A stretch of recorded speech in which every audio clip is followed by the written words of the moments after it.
Sathyajothi films டிஜி தியாகராஜன் தயாரிப்பில் விஜய் சேதுபதி நித்யாமேனன் நடிக்கும் தலைவன் தலைவி ஜூலை 25 முதல் திரையரங்குகளில்.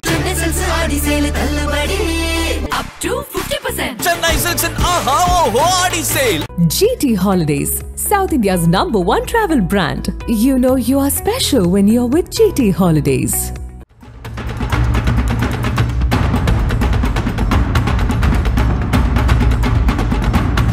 மதுரையின் அடையாளங்களில் ஒன்றான யாதவா கல்லூரி தொடர்பாக கடந்த 2 மாதங்களாக மதுரை நகரமெங்கும் 16 கோடி எங்கே கொள்ளை போகிறது, யாதவர் சமுதாயத்தின் சொத்து, பின்னணியில் அமைச்சர்கள், பேராசிரியர்கள், நிர்வாகிகள் நீக்கம் ஏன், திவாலாகும் நிலையில் கல்லூரி, அரசே முழு விசாரணை தொடங்கு என்று போஸ்டர்கள் நகரமெங்கும் ஒட்டப்பட்டு பரபரப்பை ஏற்படுத்தியுள்ளன.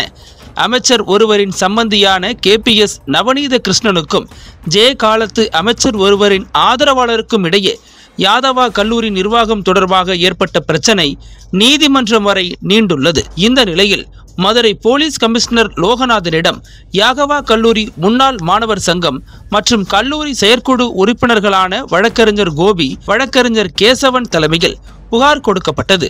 இந்த விவகாரம் குறித்து கல்லூரியில் செயற்குழு உறுப்பினரான குணசேகரனிடம் பேசினோம். 1962 யாதவா கல்லூரி கல்விநிதி சங்கம் என ஆரம்பிக்கப்பட்டது. மதுரை, ராமநாதபுரம், சிவகங்கை, முதுகுளத்தூர் போன்ற பகுதிகளில் மிகவும் பின்தங்கிய நிலையில் இருக்கும் கோனார் சமுதாய இளைஞர்களை உயர்கல்வியின் பக்கம் திரும்ப வைக்க வேண்டுமென்ற உயரிய நோக்கோடு ஆரம்பிக்கப்பட்டு 1968 முதல்வராக இருந்த அண்ணா அடிக்கல் நாட்டினார். அடுத்து வந்த கலைஞர் யாதவா கல்லூரியை நடைமுறைக்கு கொண்டு வர உறுதுணையாக இருந்தார். யாதவா கல்வி நிதி சங்கத்தின் செயலாளராக நாகேந்திர கண்ணன் இருந்தார். அவருக்கு பிறகு 2003 திமுகவை சேர்ந்த AR சந்திரன் பொறுப்புக்கு வர 2007 அவர் மறைவுக்கு பிறகு 2008 நான் தான் யாதவா கல்வி நிதி சங்க செயலாளர் என பதிவுத்துறை மற்றும் அரசு ஆணையை காண்பித்து அமைச்சர் ஒருவரின் சம்பந்தியான KPS நவநீத கிருஷ்ணன் பதவியேற்றார். இதை எதிர்த்து பொதுக்குழு உறுப்பினர் நந்தகோபால், கல்விநிதி தொடர்பாக நாகேந்திர கண்ணன் ஆகியோர் வழக்கு தொடர்ந்தனர். வழக்கு விசாரணையில் யாதவா கல்லூரியில் செயலாளராக இருப்பது சட்டவிரோதமானது என 2013 தீர்ப்பு வர அதை எதிர்த்து மேல்முறையீடு செய்தார் KPS நவநீத கிருஷ்ணன். இது குறித்து விசாரிக்க சிறப்பு அதிகாரி ஷில்பா சதீஷ்குமாரை நீதிமன்றம் நியமித்தது. அவர் மீதும் பல்வேறு பொய் குற்றச்சாட்டுகளை கூற ஓய்வு பெற்ற நீதிபதி ராஜேஸ்வரனை நியமித்தது நீதிமன்றம். அவர் யாதவர் கல்விநிதி சங்கத்தை கலைத்துவிட்டு புதிதாக தேர்தலை அறிவித்தார். அதில் அமைச்சரின் சம்பந்தி அணி வெற்றி பெற்று நிர்வாகத்தை நடத்தி வரும் நிலையில் கல்லூரியின் செயலாளர் RVN கண்ணன், பொருளாளர் கிருஷ்ணவேல் ஆகியோரிடம் கல்லூரியின் நிரந்தர வைப்பு நிதி 16 கோடி எங்கே, கணக்கில் பல்வேறு குளறுபடிகள் இருக்கிறதே என செயற்குழு உறுப்பினர்களான சிவராமகிருஷ்ணனும் மணிசெல்வமும் கேள்வி எழுப்ப பிரச்சனை பூதாகரமாக வெடித்தது. இதனைத் தொடர்ந்து மொத்த கணக்கையும் பொதுக்குழுவில் வைக்க வேண்டும் என உறுப்பினர்கள் கேள்வி எழுப்ப அதனை அடுத்து செயற்குழுவில் உள்ள 5 பேரை நீக்கி உத்தரவிடப்பட்டது. குழப்பங்கள் தொடர கல்லூரி பேராசிரியர்கள், நிர்வாக ஊழியர்கள் என 35 பேரை நீக்கி நோட்டீஸ் அனுப்ப தற்போது அனைவரும் தர்ணா போராட்டத்தில் ஈடுபடுகிறார்கள். யாதவ மக்களின் நிதியை சுருட்டியது மட்டுமல்லாமல் எங்களை போன்ற செயற்குழு உறுப்பினர்களையும் கல்லூரி பேராசிரியர்களையும் அமைச்சரின் ஆட்கள் மிரட்டுகின்றனர். தற்போது யாதவா கல்லூரி மொத்தமாக முடங்கி உள்ளது. இதற்கு முழுமுதல் காரணம் KPS, RVN கண்ணன் மற்றும் கிருஷ்ணவேல் ஆகியோர்தான். யாதவர் சமூகம் பெரும்பாடுபட்டு கொண்டு வந்த கல்லூரியை மீட்காமல் ஓயமாட்டோம் என்றார். இந்த விவகாரம் குறித்து நம்மிடம் பேசிய கல்லூரியின் செயற்குழு உறுப்பினரான குணசேகரன், 20 வருடங்களாக கல்லூரியில் வேலை செய்யும் ஊழியர் கருணாநிதி நம்மிடம் பேசுகையில், செயலாளர் RVN கண்ணன் ஒரு அதிமுக வெறியர். என் பெயர் கருணாநிதி என்பதனாலேயே என்னை பெயர் சொல்லி ஒருமையில் அழைப்பார். கல்லூரி பொங்கல் விழாவில் நான் திமுக கரைவேட்டி கட்டி வந்ததில் பிரச்சனையாகி என்னை அவருக்கு பிடிக்காமல் போனது. இப்ப திடீரென கல்லூரியில் நிதி பற்றாக்குறை என காரணம் கூறி என்னை நீக்கி நோட்டீஸ் அனுப்பியுள்ளார். என்னை போல கல்லூரியில் பேராசிரியர்களாக பணிபுரியும் 35 பேரை திடீரென எந்த காரணமும் சொல்லாமல் நீக்கி இருக்கிறார்கள். எல்லோருக்கும் 50 வயதிற்கு மேலாகிறது. வேறெங்கும் சேர முடியாத நிலையில் திக்கற்று நிற்கிறார்கள். நியாயம் கேட்டால் நீங்களெல்லாம் உங்க அமைச்சர்கிட்ட போய் கேளுங்கடா என ஒருமையில் பேசுகிறார். ஆனால் கேபிஎஸ்ஓ அவரது சம்பந்தியான அமைச்சரோ தமிழ்நாடு யாதவா கல்வி நிதி சங்கத்திலோ யாதவா கல்லூரியிலோ உறுப்பினராக கூட இல்லை என்பதுதான் ட்விஸ்டே. யாதவா கல்வி நிதி சங்கத்தில் ஜே காலத்து அமைச்சர் ஆரம்பத்திலிருந்தே உறுப்பினர். இதுவரை கல்லூரி நிர்வாகத்தில் தலையிட்டதில்லை. ஆனால் அந்த அமைச்சர் கேபிஎஸ் நவநீத கிருஷ்ணனை வைத்து கல்லூரியில் ஆதிக்கம் செலுத்தி கல்லூரி பேராசிரியர்கள் நிர்வாகிகளை நீக்கியதோடு 16 கோடி கல்வி நிதியை சுருட்டியிருக்கிறார்கள். மேலும் மாணவர்களிடம் கல்வி கட்டணத்திற்கு இதுவரை கணக்கே காட்டியதில்லை. எங்கள் சங்க பைலாவின்படி நிரந்தர வைப்பு நிதியை எந்த காரணத்தை கொண்டும் எடுக்கக்கூடாது. அதிலிருந்து வரும் வட்டியைத்தான் செலவு செய்ய வேண்டும். இப்படி ஊழல் மேல் ஊழல் செய்து நடுத்தெருவுக்கு கொண்டு வந்து விட்டார்கள் என்றார் கல்லூரியில் வேலை செய்யும் ஊழியர் கருணாநிதி. துணைத் தலைவர் முத்துகிருஷ்ணன் கூறுகையில் 16 கோடியை இந்த 4 மாதத்தில் சுருட்டி இருக்கிறார்கள். அதற்கு கணக்கு கேட்டதற்கு யானைக்கு அல்வா வாங்கினோம் என சொல்வது போல கல்லூரி கட்டடம் கட்டினோம் என்று சிறு சிறு கட்டடங்கள் 3ஐ காட்டுகிறார்கள். அதுவும் இன்னும் முடிவுறாமல் பாதியிலேயே நிற்கிறது.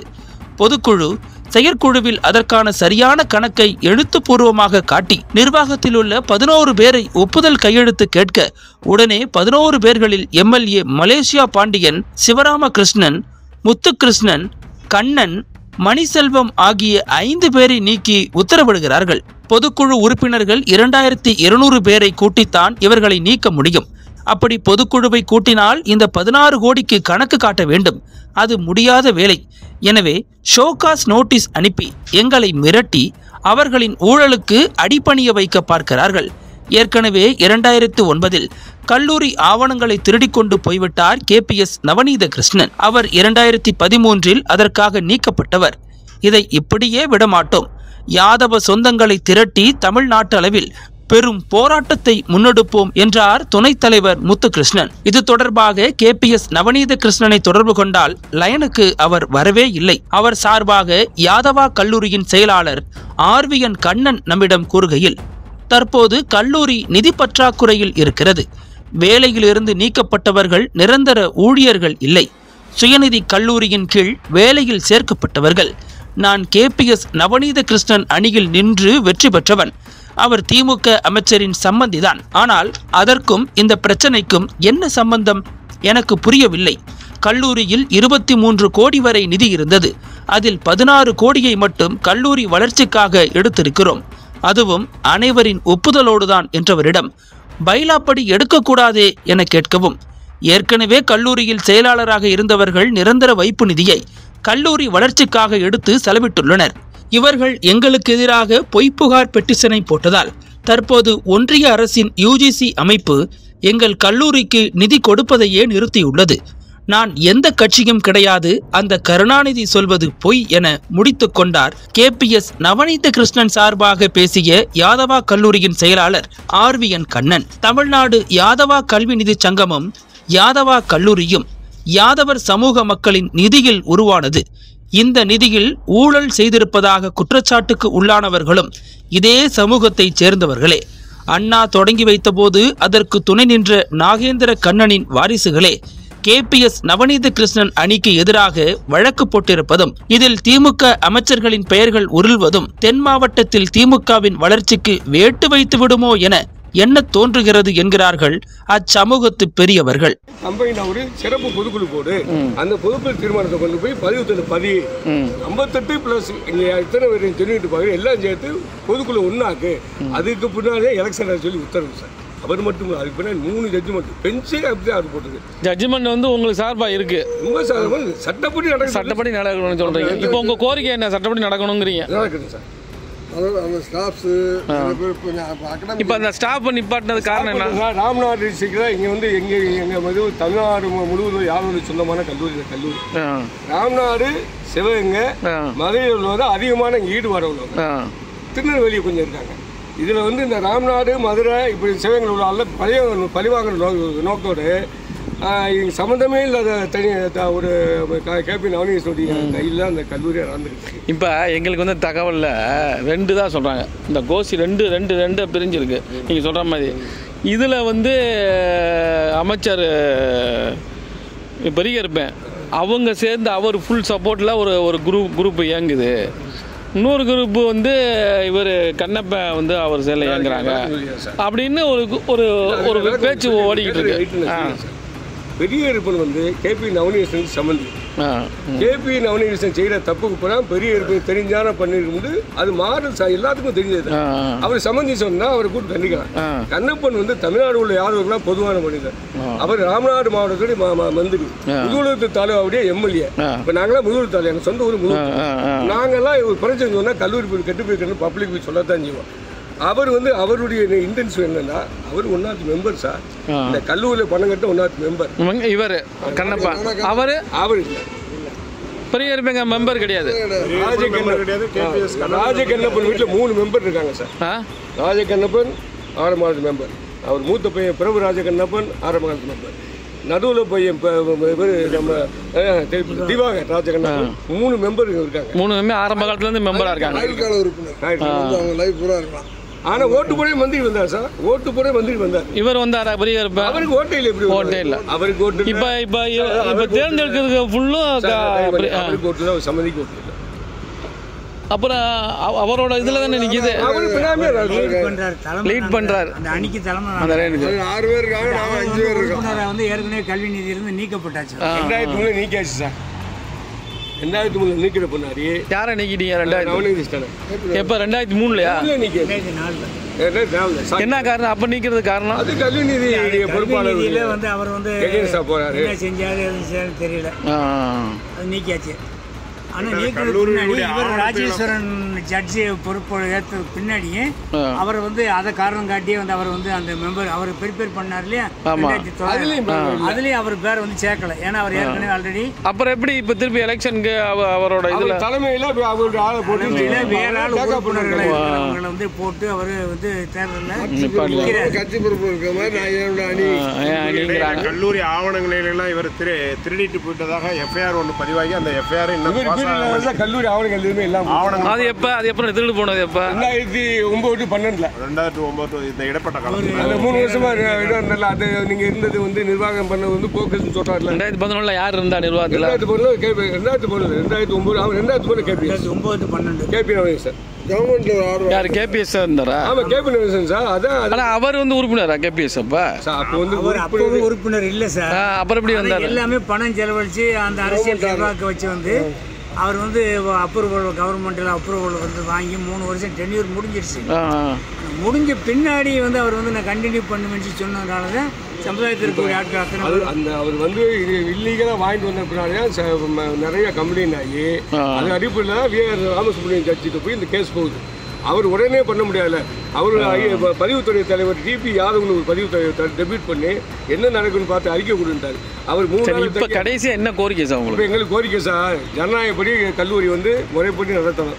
இப்போ வந்து இப்போ 16 கோடி இப்படிலாம் ஆகி பிரச்சனை ஆகணும்னா பொதுக்குழு போட்டாங்க சார்.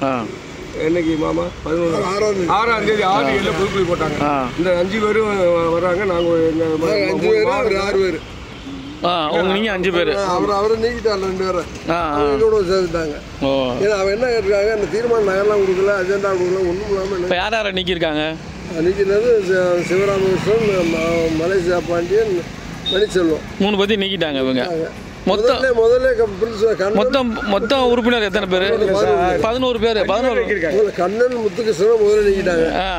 அப்புறம் இது மலேசியா பாண்டியனையும் 2 மணிச்செல்வம், சிவராமகிருஷ்ணன் துணைத் தலைவர் 3 பேரையும் அடுத்து கணக்கு கேட்டோன்னு என்னங்க தீர்மானம் போடுறாங்க. அது எப்படி நீக்க முடியும்? பொதுக்குழு கூட்டி தானே நீக்கணும். அதான் பொதுக்குழு தான் நீக்கணும். யாரும் நீக்கிற பவரே இல்லை உங்களுக்கு. ஆனால் இருந்தால் என்ன சொல்கிறாங்க, நீங்கள் வந்து டிஆர்ட்ட போய் மனு கொடுக்க போயிட்டீங்க.